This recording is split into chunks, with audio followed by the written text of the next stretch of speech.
Last time on Home Again, we sat down with the Bartz family, including my sister Brittany Bartz, her husband Will, and his parents Lisa and Merlin Bartz, all of whom identify as conservative or libertarian. Okay, so I'm interested in how you all felt about Barack Obama's presidency. How did that? I cried. Yeah. And then the second term, I was in shock and disbelief. And Why did you cry the first time? Well, I think it was maybe just because we're traditionally Republican here, but the second term, it was like he kept talking about, the whole black-white issue and how we're going to bring the nation together, and if anything, black and white wise, I think it was torn apart more by the time he was finished in office. By decisions that he made, or how so? I don't know that just it was how he necessarily... reacted to things, like Ferguson and stuff like that. I just didn't think that he brought black and white together. We survived it. I don't know that I would really say that he had much of a part in that. I think a lot of that,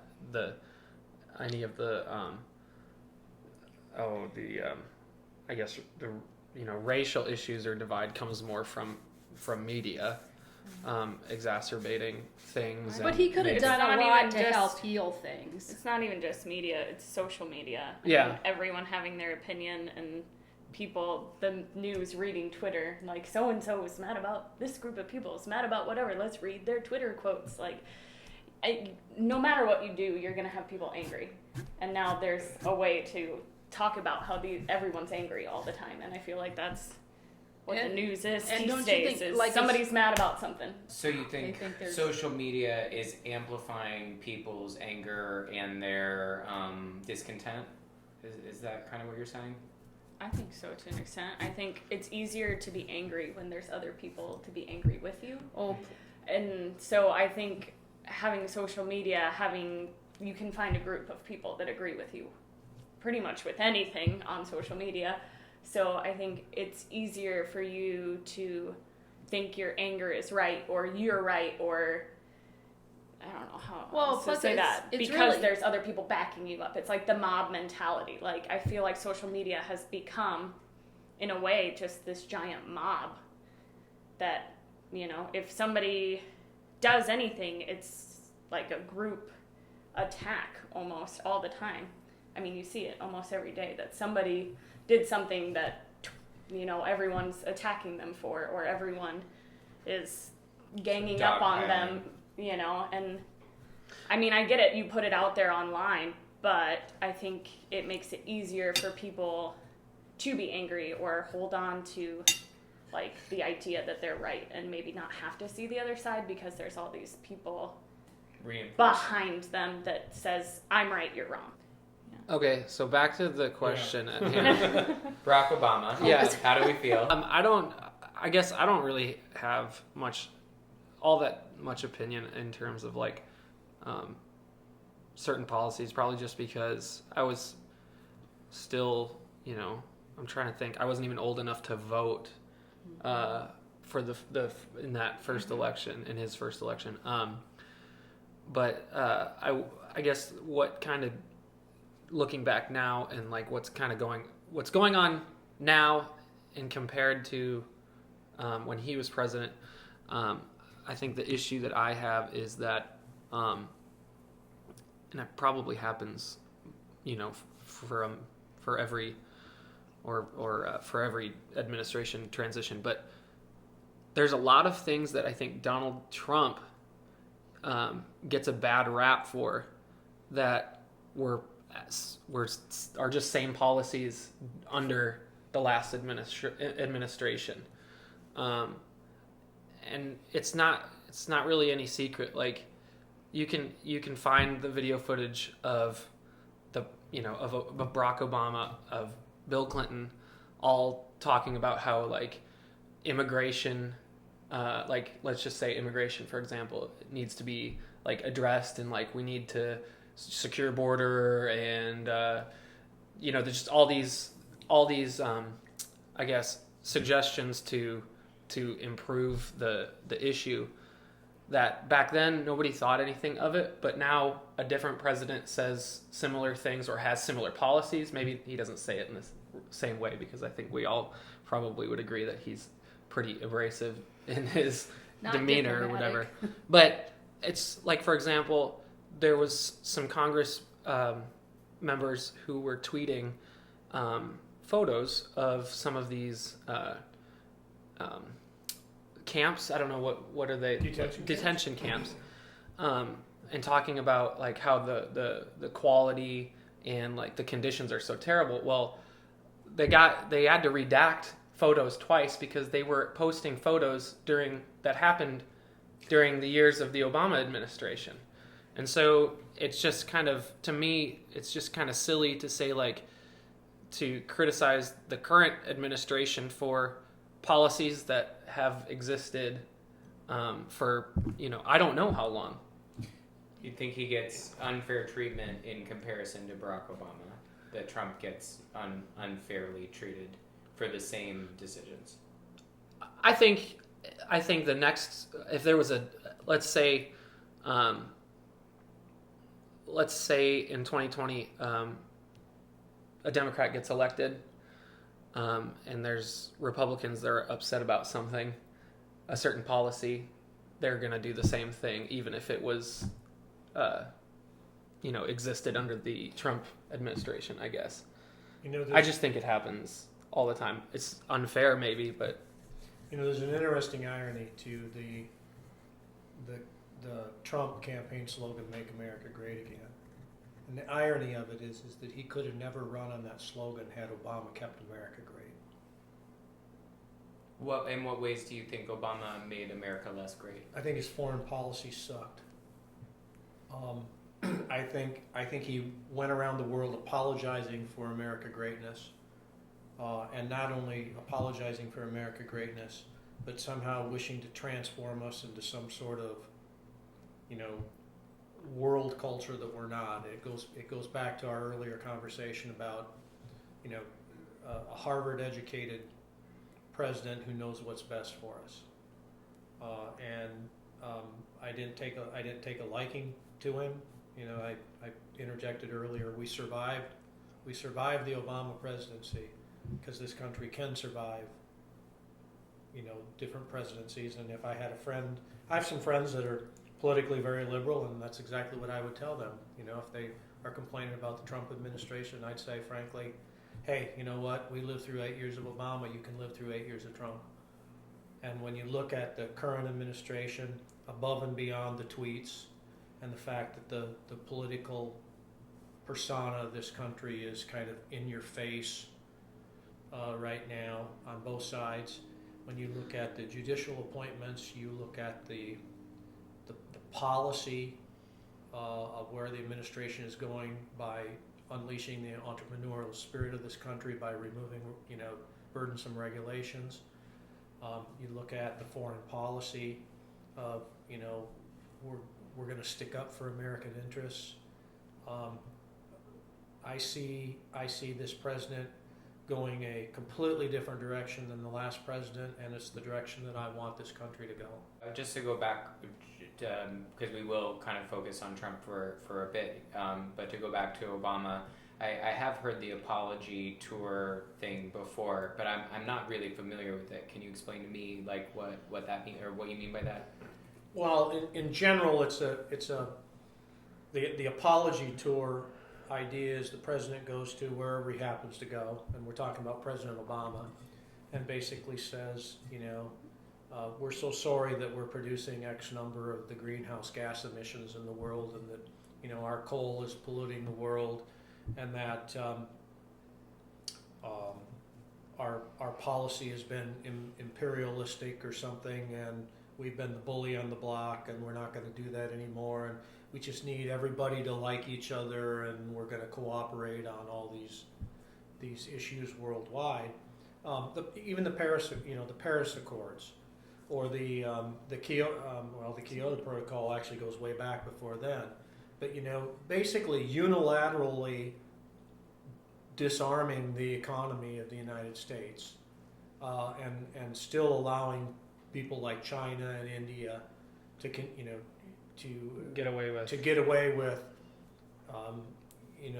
The things that they were getting away with. I mean, how stupid is it that the United States is going to somehow completely remove ourselves from using coal as an energy source when China is building X number of coal plants every week, to somehow raise the standard so they can of the Chinese people, so that they can have electricity for the big screen TVs and the things that their folks want. So I really think, I'm sorry I can't, I know the Paris Accord was one thing. The Iranian nuclear agreement from a foreign policy perspective was a second. I'm glad we pulled out of that. I just believe that President Obama basically went around the world apologizing for America and who we are. And I don't, as a proud American, I don't think that we need to be apologizing to the rest of the world for who we are. Who are we? What I guess I'm unclear on what you suggest when you say apologizing for who we are. What are the things that he's apologizing for that are like you're talking about national identity, I guess. Maybe I guess I'm unclear what you mean. Yeah, in some respects, yeah. What are the things that you think that he was dissatisfied with about America or disliked about America?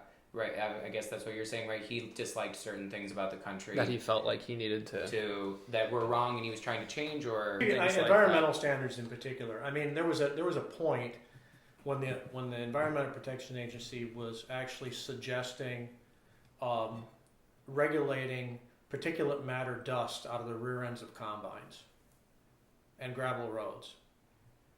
So, I mean, what were we supposed to do? Put a speed limit on gravel roads that nobody can travel more than 10 miles an hour because you drive on a gravel road unless it rained. Yeah, you're gonna blow up some dust. You run a combine, you got to run the material through the combine and separate the crop from the chaff. And so you're gonna, those are the kind of things that, I guess to me, Environmental Protection Agency was a prime example there. Like I said, I mentioned some foreign policy things. It's ironically, it's now been 3-4 years. You kind of do forget the things that got you upset when they were happening.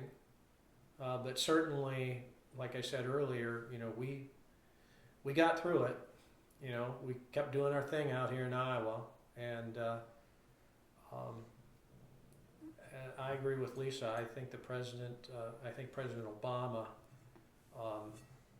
created a world of hurt in regard to particularly race relations, and I'm not exactly sure why that occurred or how it occurred, but possibly it was because President Obama seemed to want to put us all into. Everybody had to fit into a category. You were and somehow you would become a victim. I think in some respects you became a victim under the Obama presidency. This was you were wronged in some respect. This group was wronged. This group was wronged. This group was wronged. Oh, which category do you fit in? And we don't really want to fit in a category. We just want to live the American dream. What about you two? Do you feel the same way about the Obama presidency? What are your feelings? I personally like when people hated Bush. I feel like you can't judge a president right after the presidency. I feel like the effects of their presidency are gonna have a huge impact later on. And so just from like a historical perspective, I think it's almost too soon to tell. I think one of his biggest legacies, I guess, was the Affordable Care Act. And I think anytime government gets bigger is a negative in my opinion. And so I don't think that was probably the best thing. Yeah, our health insurance premiums definitely did not go down. my biggest issue I had with during the Obama presidency is I felt like there were so many people our age or young people that, you know, generally are seen as Democrat, that when I would ask them, you know, why did you vote for Obama? Oh, because he's cool. That was it. That's all they had, was that he was cool. And so I feel like... Phone? Wasn't the Obama car? Yeah. So I feel like just the lack of... And to think that some people want 16-year-olds to be able to vote. The lack of education and I think that young people in general just don't have a sense of who they are. And so a lot of times they go with what's cool or what seems to be what their friends like, kind of thing. And it was disappointing to me to see so many people that's all they could stand on, was like, he's young, he's cool, he's, you know, the first African American, that's awesome. Well, that is cool in a way, but if he's not... That's more of an accomplishment, or like just a measure of like how far the country has come, not necessarily of like all why of you should vote for somebody. Right. Should you vote for somebody just because they're a minority, or... Yeah, I mean, or it's like Clinton, you wanted, like, as a woman, do I want the first woman president? Absolutely. Did I like Hillary Clinton? No. You know, so I'm not going to vote for her just because she's a woman and I'm a woman and I want a woman president. You know, like, that's just, it's, to me, it's, I don't know how to say it. That's an interesting thing silly. That you bring up, because we haven't really discussed it. So one of the things that I think is different between the Republicans and the Democrats is that, going back to my earlier comment about you got to fit into a category. So, you know, you got to be, you know, are you black? Are you woman? Are you gay? Are you, you know, Native American? You know, what category do you fit in? And the interesting part for me is, from a Republican perspective, it's like we don't ask those questions. It's, do you believe in free enterprise? You know, do you believe that, you know, human nature are inherently good and want to do good things? You know, and having served in the legislature, I think one of the most interesting things that's cool about when I served with the first female, if you want to do categories, first female president of the Senate. I served with a state legislator who is now the first female Speaker of the House.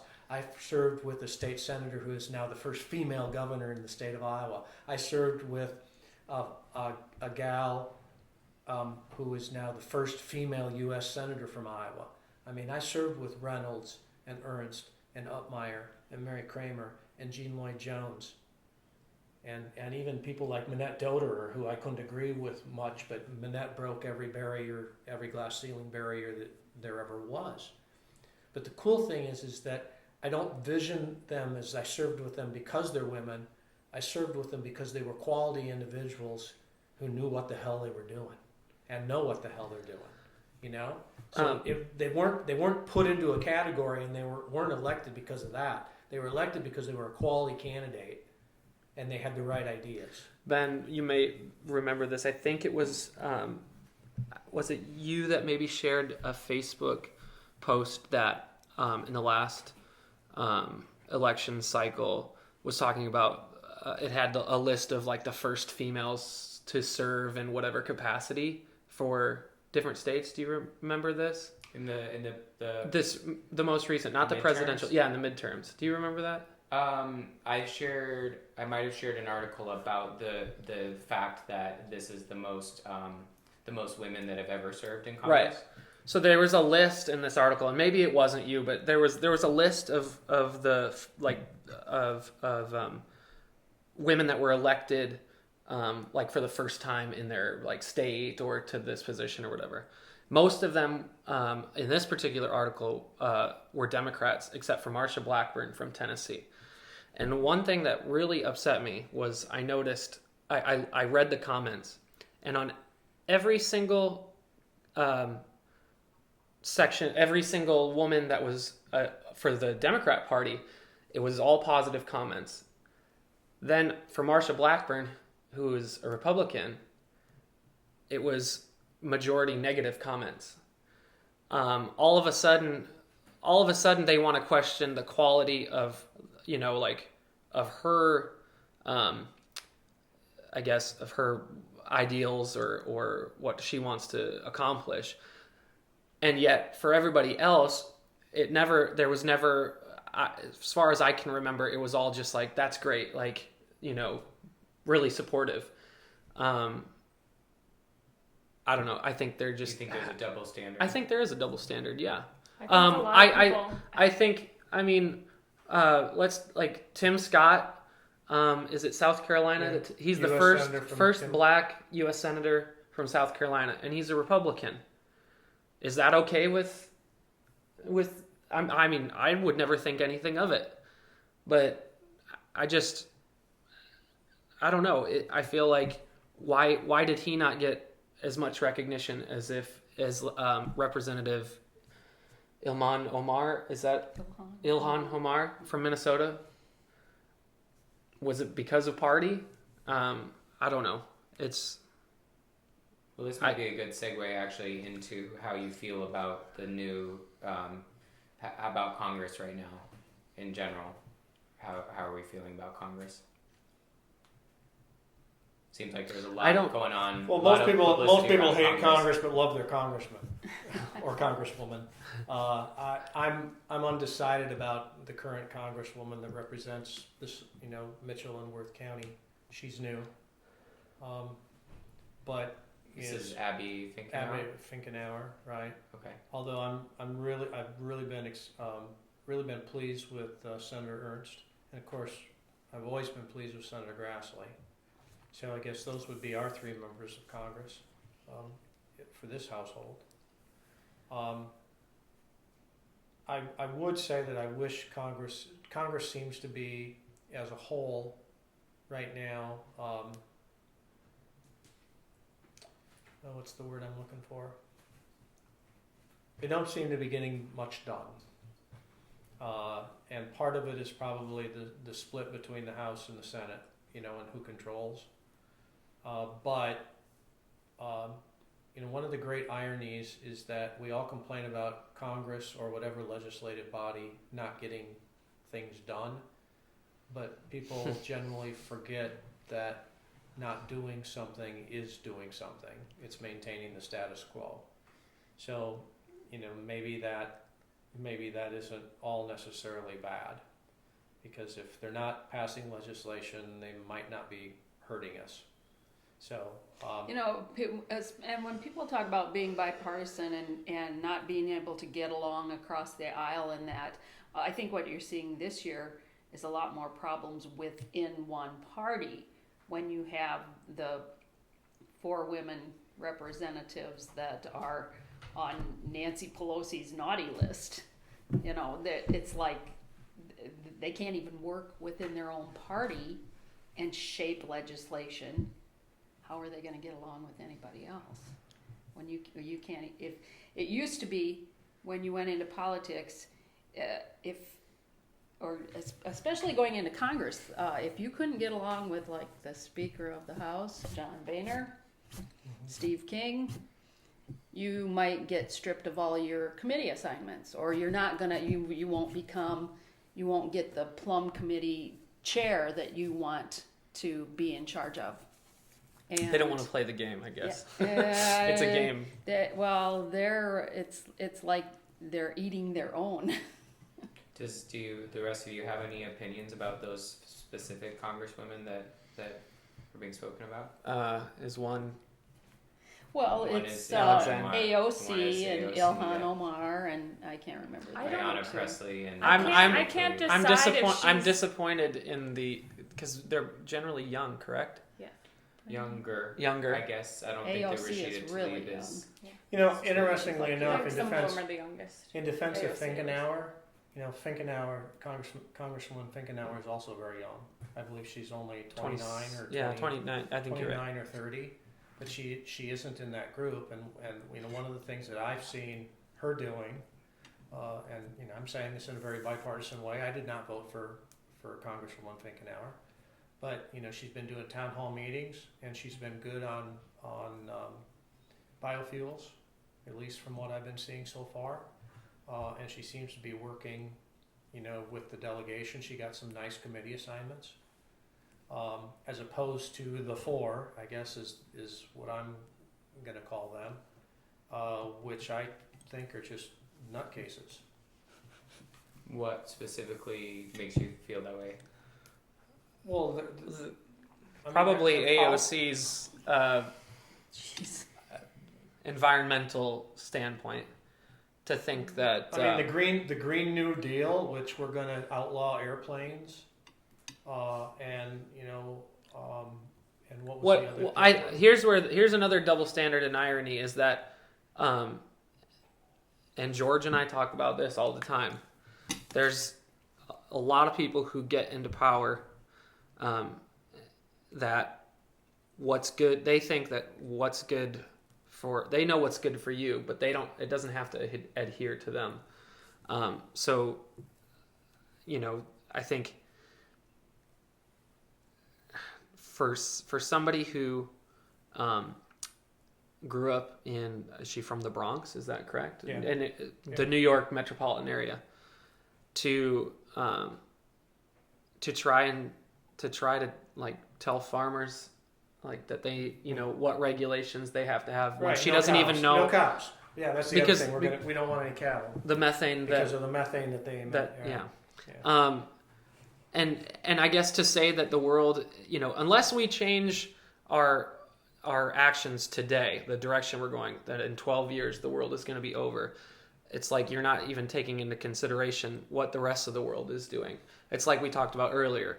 Anything that we do, and I'm not saying that I'm against certain environmental policies or renewable energy, but anything we do is being offset by countries like China.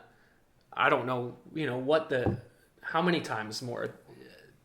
We can't call a lifeline. That was our rule. Otherwise, we'd Google how many coal plants China is building. So to think that I don't know.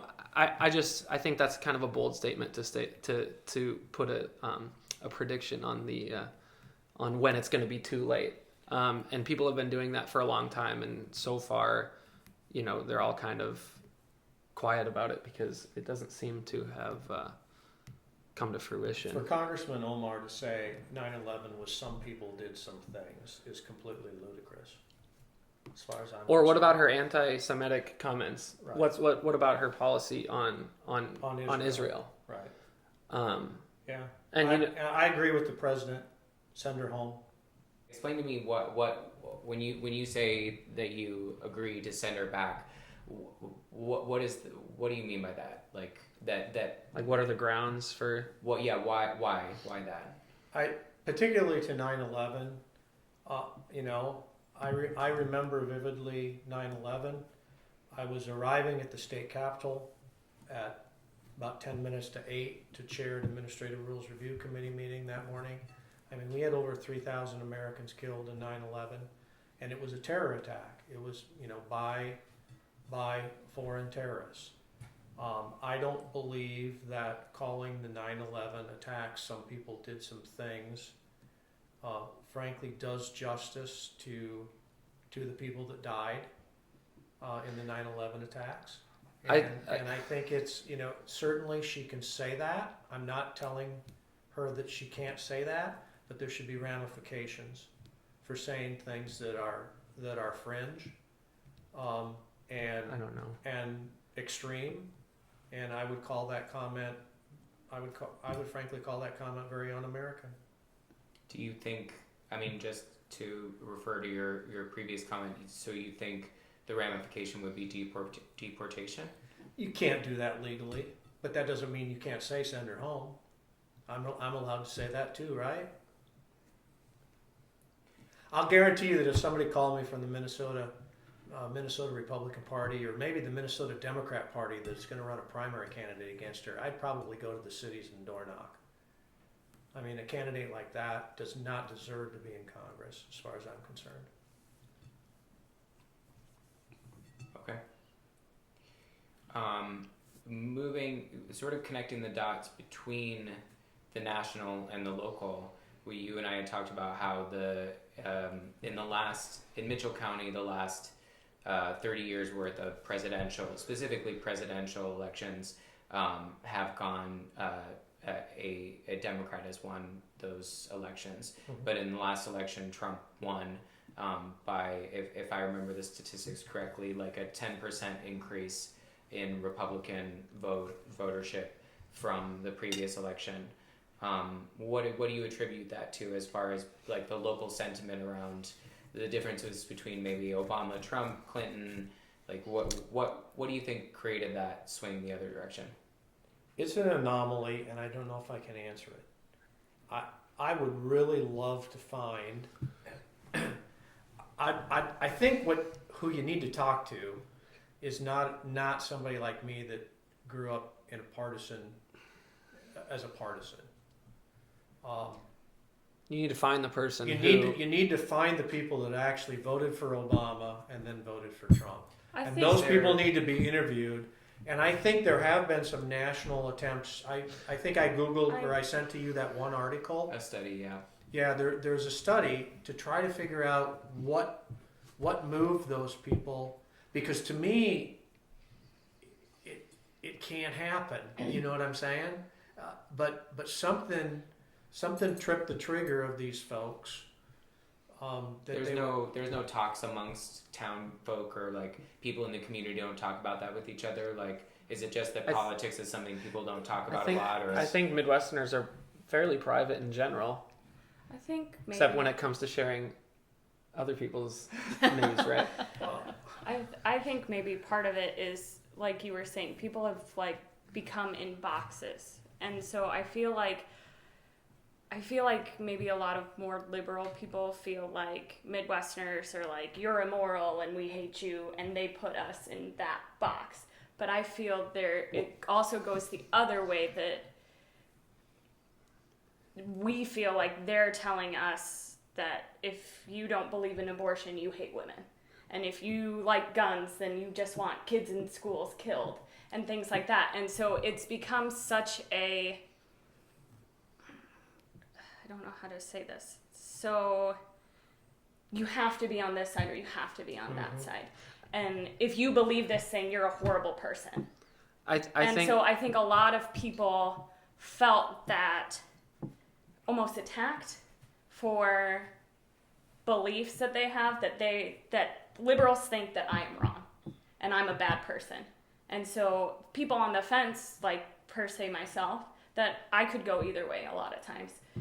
I feel that there is a double standard, that a lot of times liberals think that like they're the moral ones and they're right, but they look at Republicans as like saying that they're immoral. And I feel like it goes both ways. And so I feel like if you have a stance on certain issues, it's like you can't be a part of us because you're so wrong on this issue. And so I feel like the Republican Party is maybe a little bit more accepting of, you can be a part of the Republican Party but disagree with us on certain issues. Whereas I feel like liberals or the Democrat Party, it's like you have to believe these things or you're a bad person. Tune in for the final part of this conversation next time on Home Again, Conversations from the Heartland.